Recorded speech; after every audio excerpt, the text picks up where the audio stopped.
మన కోసం పాలమూరు రంగారెడ్డి ఎత్తిపోతల పథకాన్ని తలపెడితే 90% పనులు పూర్తి చేసి మీ నార్లాపూర్ కాడికే వచ్చి ఒక పంపు కూడా ఆన్ చేసి నీళ్లను కృష్ణా నీళ్లను ఆ ప్రాంతానికి చూపెడితే 2 ఏళ్ళు అయిపోయింది రేవంత్ రెడ్డి గారు వచ్చి. 90% పని పూర్తయింది, కేవలం 10% మాత్రమే మిగిలింది. ఏనుగెళ్ళింది తోక చిక్కింది అన్నట్టు తోక మాత్రమే మిగిలింది.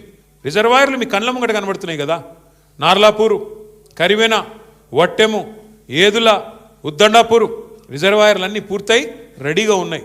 ఈయన చేయాల్సింది ఏంది? మనం అప్పటికే కాలువలకు కూడా టెండర్లు పిలిచినాం. ఈయన రాగానే ఆ టెండర్లు రద్దు చేసినాడు. రద్దు చేస్తే చేసినాడు, మళ్ళీ పిలవచ్చు కదా. 10 పైసలతో అయిపోయేదానికి ఇవాళ పని చేయకుండా ఎందుకు చేయట్లేదు? తొందరగా చేస్తే కేసీఆర్కు పేరు వస్తుంది. పాలమూరు రంగారెడ్డి కేసీఆర్ గారు కట్టిండని చెప్పి యాద్ చేసుకుంటారు. కేసీఆర్కు పేరు వస్తుంది, వాళ్ళ పాత బాస్కు కోపం వస్తుంది. వాళ్ళ పాత బాస్ ఎవరో తెలుసు కదా మీకు. ఆయన కోపం వస్తుంది, నువ్వు మా నీళ్ళు ఎట్లా తీసుకుపోతావురా, నువ్వు మా చెంచగాడు లెక్క ఉండాలి కానీ పెద్దోళ్ళలాగా యాక్టింగ్ చేస్తున్నావు ఏంది? ఆయన కోపం వస్తే ఊరుకుంటాడా? అందుకే ఆ భయంతో ఇవాళ మొత్తానికైతే కాలమూరును ఎండబెట్టే ప్రయత్నం, పండబెట్టే ప్రయత్నం చేస్తున్నాడు.